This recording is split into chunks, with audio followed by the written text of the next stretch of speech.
ओम नमः शिवाय। हर हर महादेव। श्री शिवाय नमस्तुभ्यम। आज का दिन आप सभी के लिए मंगलमय हो। भगवान शिव आपकी मनोकामना पूर्ण करें। सावन के पावन महीने में प्रतिदिन शिव महापुराण की कथा सुननी चाहिए, साथ ही दूसरों को भी सुनानी चाहिए। इससे समस्त पापों से छुटकारा मिलती है एवं मनोकामना बहुत शीघ्र पूरी होती है। आप प्रतिदिन मेरे चैनल पर शिव महापुराण की कथा का श्रवण कर सकते हैं।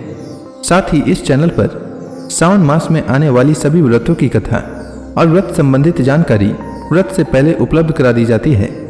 इसलिए हमारे चैनल को अवश्य सब्सक्राइब करें, साथ ही बेल आइकन को भी दबा दें और कथा अच्छी लगे तो लाइक अवश्य करें।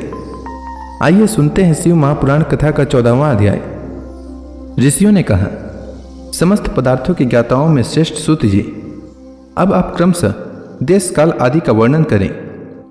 सूत जी बोले, महर्षियों, देव यज्ञ आदि कर्मों में अपना शुद्ध गृह समान फल देने वाला होता है, अर्थात अपने घर में किए हुए देव यज्ञ आदि शास्त्रोक्त फल को सम मात्रा में देने वाले होते हैं।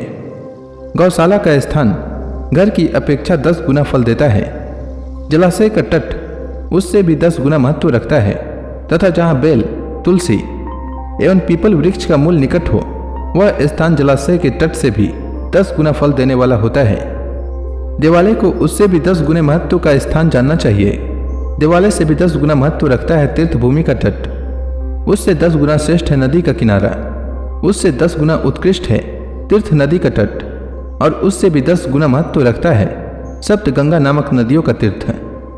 गंगा, गोदावरी, कावेरी, ताम्रपर्णी, सिंधु, सरयू और नर्मदा, इन 7 नदियों को सप्त गंगा कहा गया है। समुद्र के तट का स्थान इनसे भी 10 गुना पवित्र माना गया है, और पर्वत के शिखर का प्रदेश समुद्र तट से भी 10 गुना पावन है। सबसे अधिक महत्व का वह स्थान जानना चाहिए जहां मन लग जाए। यहां तक देश का वर्णन हुआ। अब काल का तारतम्य बताया जाता है। सतयुग में यज्ञ, दान आदि कर्म पूर्ण फल देने वाले होते हैं, ऐसा जानना चाहिए। त्रेता युग में उसका 3/4 फल मिलता है। द्वापर में सदा आधे ही फल की प्राप्ति कही गई है। कलयुग में 1/4 ही फल की प्राप्ति समझनी चाहिए, और आधा कलयुग बीतने पर उस 1/4 फल में से भी 1/4 कम हो जाता है। शुद्ध अंतःकरण वाले पुरुष को शुद्ध एवं पवित्र दिन सम फल देने वाला होता है। विद्वान ब्राह्मणों, सूर्य संक्रांति के दिन किया हुआ सत्कर्म पूर्वोक्त शुद्ध दिन की अपेक्षा 10 गुना फल देने वाला होता है, यह जानना चाहिए। उससे भी 10 गुना महत्व उस कर्म का है जो विषुव नामक योग में किया जाता है।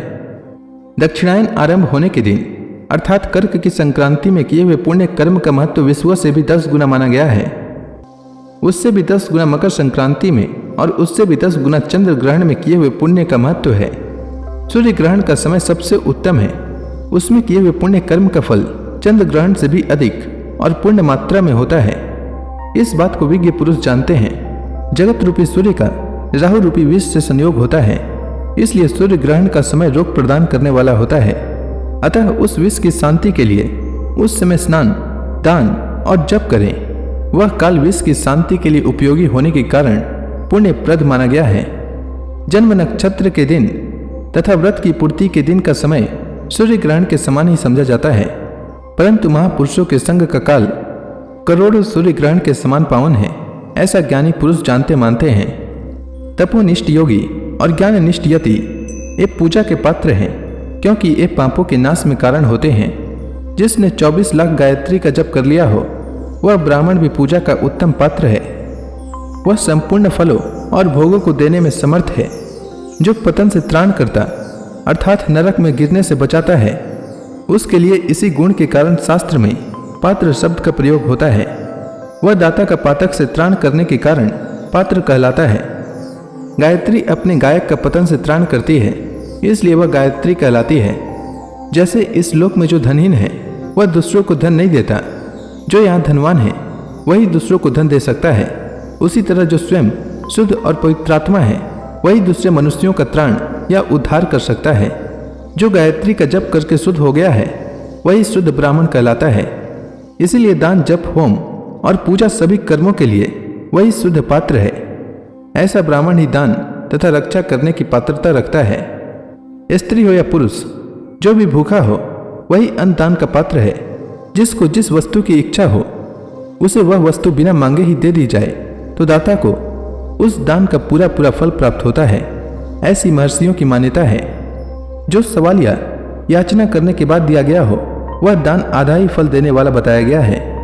अपने सेवक को दिया हुआ दान 1/4 फल देने वाला होता है। विप्रवरो, जो जाति मात्र से ब्राह्मण है और दीनता पूर्ण वृत्ति से जीवन बिताता है, उसे दिया हुआ धन का दान दाता को इस भूतल पर 10 वर्षों तक भोग प्रदान करने वाला होता है। वही दान यदि वेद वेता ब्राह्मण को दिया जाए तो यह स्वर्ग लोक में देवताओं के वर्ष से 10 वर्ष तक दिव्य भोग देने वाला होता है। शील वृत्ति से लाया हुआ और गुरु दक्षिणा में प्राप्त हुआ अन्न धन शुद्ध द्रव्य कहलाता है।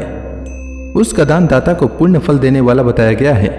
क्षत्रियों का शौर्य से कमाया हुआ, वैश्यों का व्यापार से आया हुआ और शूद्रों का सेवा वृत्ति से प्राप्त किया हुआ धन भी उत्तम द्रव्य कहलाता है। धर्म की इच्छा रखने वाली स्त्रियों को जो धन पिता एवं पति से मिला हुआ हो उनके लिए वह उत्तम द्रव्य है। गौ आदि 12 वस्तुओं का चैत्र आदि 12 महीनों में क्रमशः दान करना चाहिए। गौ, भूमि, तिल, स्वर्ण, घी, वस्त्र, धान्य, गुड़, चांदी, नमक, कोहड़ा और कन्या, यही वे 12 वस्तुएं हैं। इनमें गौदान से कायिक, वाचिक और मानसिक पापों का निवारण तथा कायिक आदि पुण्य कर्मों की पुष्टि होती है। ब्राह्मणों, भूमि का दान इस लोक और परलोक में प्रतिष्ठा की प्राप्ति कराने वाला है। तिल का दान बलवर्धक एवं मृत्यु का निवारक होता है।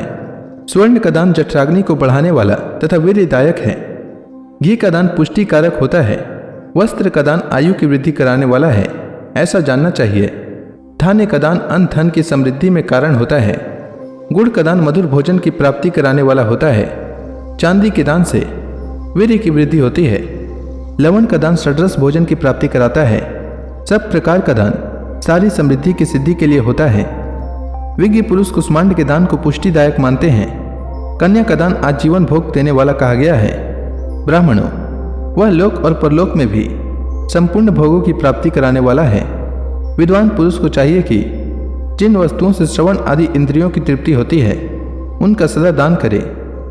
श्रोत्र आदि 10 इंद्रियों के जो शब्द आदि 10 विषय हैं उनका दान किया जाए तो वे भोगों की प्राप्ति कराते हैं तथा दिशा आदि इंद्रिय देवताओं को संतुष्ट करते हैं। वेद और शास्त्र को गुरु मुख से ग्रहण करके गुरु के उपदेश से अथवा स्वयं ही बोध प्राप्त करने के पश्चात जो बुद्धि का यह निश्चय होता है कि कर्मों का फल अवश्य मिलता है, इसी को उच्च कोटि की आस्तिकता कहते हैं।